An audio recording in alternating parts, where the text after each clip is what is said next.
당뇨병원 내분비 대사내과에서 연구한 결과예요. 이게 논문으로 나와 있는 건데 보시면 캠프하기 전에 후에 1년 후에 당활색소가 얼마나 줄었나 보는 거거든요. 당활색소라고 들어보셨어요? 당활색소. 그래서 우리 혈당은 130, 140 이렇게 나오는 거고 당활색소 몇 % 나오잖아요. 당활색소가 6.5면은 당뇨로 진단을 하는 수치인데 여기서 캠프 교육을 받았던 분들이 7.11이었는데 1년 뒤에 6.95로 떨어지더라. 그래서 그만큼 교육이 중요하다. 이런 게 논문으로도 나와 있는 겁니다. 그래서 오늘 이 자리를 통해서 좀 많이 좀 알고 가셨으면 좋겠고 도움이 되셨으면 좋겠습니다. 목차이고요. 처음에는 첫 번째는 당뇨에 대한 5가지 오해에 대해서 좀 알아보고요. 두 번째는 우리 먹는 약, 당뇨약이 어떤 효과가 있고 어떤 부작용이 있는지 제가 말하는 게 아니라 다 양방 선생님들이 가이드라인에 다 만들어 놓은 거거든요. 이런 약은 이런 효과가 있는데 이런 부작용이 있더라. 그래서 이런 거 다 설명해 드릴 거고 요새는 뚱뚱한 당뇨가 많아요. 예전에 마른 당뇨가 많았는데 뚱뚱한 당뇨에 대해 설명드릴 거고 그 다음에 우리 혈당만 관리하는데 요당도 되게 중요하거든요. 그래서 요당이 왜 중요한지에 대해 설명드릴 거고 그다음에 마지막으로는 음식이 중요하잖아요. 당뇨는 조리법에 대해서 설명드리도록 하겠습니다. 보시면 지금 당뇨 드신 지 얼마 되셨어요, 선생님은? 당뇨는 8년 됐어요. 8년 정도 되셨어요? 지금 당뇨 전 단계 진단 받으신 지 얼마 되셨어요? 한 1년 정도. 1년 정도 되셨어요?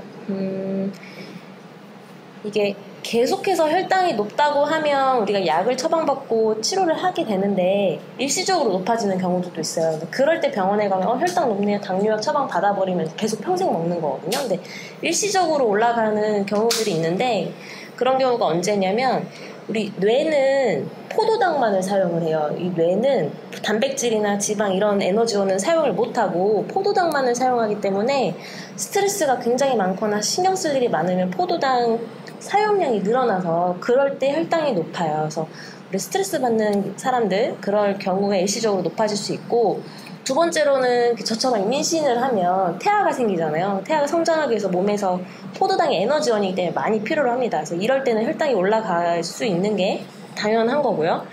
그 다음에 이 잠을 제대로 못 자는 상황이라고 하는데 이 잠을 자는 동안에는 유일하게 뇌가 쉬는 시간이에요. 근데 뇌가 쉴 수가 없어서 잠을 자는 숙면을 못 자거나 늦게 자거나 아니면 중간에 자꾸 깨거나 이럴 경우에는 잠을 제대로 못 자면 뇌가 못 쉬고 아까 설명드렸던 것처럼 뇌는 다른 에너지는 안 쓰고 포도당만 사용하거든요. 그래서 포도당을 많이 필요로 하는 상황이 되기 때문에 잠을 못 자면 혈당이 오르고 또는 아까 그 뚱뚱한 당뇨가 많아졌다고 했는데 체중이 증가하면 당연히 식후대사에 문제가 생기거나 지방간에 문제가 생기거나 지방간이 생기거나 이러면 특히 간 대사가 무너지고 하면 간이 또 혈당을 조절하는 대표적인 기능을 하는 장부이기 때문에 혈당이 일시적으로 올라갈 수가 있어요. 그래서 혈당이 일시적으로 높은 거에 대해서 걱정하시는 분들이 있어서 이런 내용을 좀 정리를 했고요.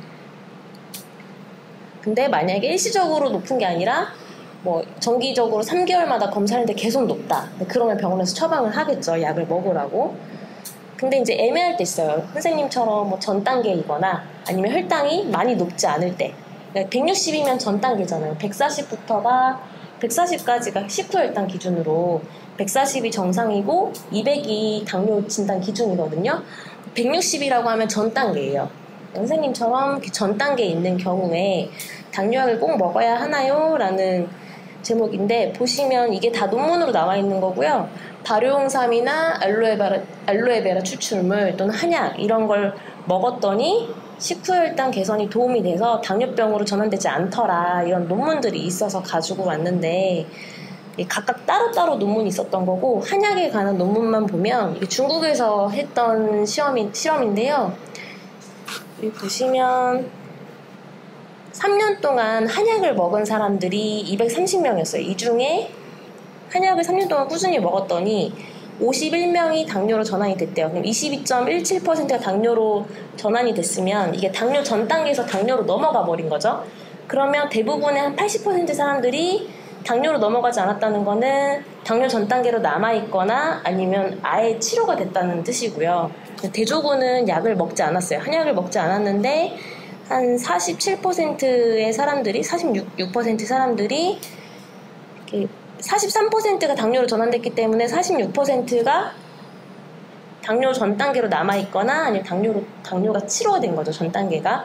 그러니까 즉, 한약을 먹었던 사람들이 당뇨로 전환되는 비율이 더 적고 치료가 됐거나 당뇨 전 단계로 계속 남아있었다. 이런 결과를 말해줍니다. 그래서 발효홍삼이나 알로에베라 추출물, 한약 이런 거 많이 찾으세요. 당뇨로 진단이 되면 평생 약을 먹기 시작을 하잖아요. 한약, 혈압약이든 당뇨약이든 한 번 먹으면 평생이라고 하는데 그 전에 치료를 하기 위해서 여러 가지 노력들을 하시고 그 중에 하나가 한약이라고 보시면 될 것 같아요. 그래서 세 번째는 그러면 당뇨약만 먹으면 혈당이 잘 조절되나요? 라는 질문인데 이게 실제로 당뇨약을 먹음에도 불구하고 혈당이 조절 안 되시는 분들이 생각보다 많아요. 그리고 전체 당뇨병 환자 중에서 혈당이 잘 조절되시는 분들이 30% 미만이에요. 전체 당뇨 환자분들 중에 당뇨약을 드시는 비율이 꽤 많거든요, 생각보다. 당뇨병에 진단이 되면 보통 적어도 60, 70%는 다 당뇨약을 먹기 시작을 하는데 혈당이 조절이 잘 되는 사람이 30% 미만이라고 하는 거는 당뇨약만 먹는다고 해서 혈당이 잘 조절되지는 않는다라는 뜻입니다. 이게 통계치로 나온 거고요. 그 다음에 요즘에는 마른 당뇨뿐만 아니라 비만 당뇨가 많아지고 있어요. 뒤에서 통계를 같이 볼 텐데 마른 당뇨가 왜 생기냐, 비만 당뇨랑 어떻게 다르냐에 대해서 짧게 설명드리려고 해요. 비만 당뇨는 당연히 내장 지방도 많고 지방간도 있고 그렇기 때문에 중성지방도 생기고 간 대사가 무너지고 해서 비만 당뇨가 생겼겠지만 마른 당뇨이신 분들은 특징이 첫 번째는 좀 예민하신 편인 경우들이 많고요. 예민하면 아까 얘기했던 것처럼 이 뇌가 과활성화되고 좀 잘 쉴 수가 없기 때문에 스트레스를 많이 받고 그러다 보니 포도당을 다른 사람들보다 많이 필요로 해서 혈당이 오르는 경우가 많다고 보시면 되고 특히 마른 당뇨 있으신 분들은 숙면을 잘 못 취하는 경우가 있어요. 뭐 작은 소리에 잘 깬다던가 아니면 뭐 불이 켜져 있으면 잠을 잘 못 잔다든가. 그래서 마른 당뇨 있으신 분들은 두 가지를 좀 잘 해결하셔야 되는데 예민한 성격을 좀 마음 편하게 하려고 노력을 하시고 한편으로는 잠을 좀 푹 주무시려고 노력을 하셔야 돼요. 근데 성격은 내가 몇십 년 동안 살아왔던 거기 때문에 쉽게 못 바꾼다고 하면 잠을 좀 잘 주무셔야 되고 뒤에서 말씀드리겠지만 11시 안에 주무시고 한 8시간씩 하루에 충분히 주무시는 게 매우 좋습니다. 왜냐면 11시부터 1시까지가 숙면에 관련된 멜라토닌이라는 호르몬이 나오는데 그 호르몬의 영향을 충분히 받으려면 11시 안에 꼭 주무셔야 돼요. 그래서 비만 당뇨랑 마른 당뇨가 치료법 자체가 달라요. 그래서 오시면 마른 당뇨인지 비만 당뇨인지 뭐 한약적으로는 무슨 체질인지 이런 것도 다 감별을 하지만 어쨌든 마른 당뇨 있으신 분들은 비만 당뇨랑 좀 다르게 티칭을 하고 해결법을 좀 제시를 해드리는 편이에요. 그다음에 당뇨에 좋다고 하는 돼지 감자, 여주 이런 거 들어보셨죠? 혹시 드시나요? 집에서 챙겨서? 돼지 감자, 여주 이런 거 안 챙겨 드세요? 뭐 노니, 뭐 양파 이런 거 많이들 얘기를 하는데 이 돼지 감자가 있고 여주가 있는데 당뇨에 좋다고 해서 막 이것저것 섞어서 환 만들어서 드시고 이러는데 굳이 체질로 나누자고 하면 돼지 감자는 음인들에게 좋고 여주는 양인에게 좋아요. 네. 그래서 설명을 드리면 돼지 감자는 이 냉온대 지역 좀 차가운 기후에서 자라거든요. 차가운 기후에서 자라려면 얘는 따뜻한 성질을 가지고 있어요. 차가운 기후를 이겨내야 되기 때문에 돼지 감자 자체는 따뜻한 성질을 가지고 있어서 찬 사람에게 줘요. 찬 사람이 먹으면 돼지 감자가 따뜻한 성질이기 때문에 몸을 따뜻하게 해주겠죠. 그렇게 생각하시면 되고 굳이 열이 많은 사람이 먹으면 얘가 따뜻하기 때문에 그렇게 효과가 찬 사람이 먹는 것보다는 덜하다 이렇게 생각하시면 됩니다. 그래서 체질로 나누자면 음인에게 좋다, 소음인, 태음인에게 좋은 돼지 감자라 생각하시면 되시고 여주는 반대로 고향이 필리핀이에요. 그래서 필리핀처럼 따뜻한 기후에서 자라기 때문에 얘는 반대로 스스로는 차가워요.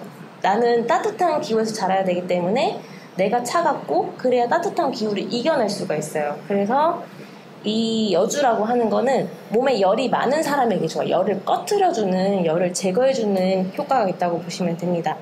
그래서 여주를 드셔야 되는 분들은 몸에 열이 많은 사람, 돼지 감자는 몸이 좀 찬 사람 이렇게 나눠서 드시면 좋고요.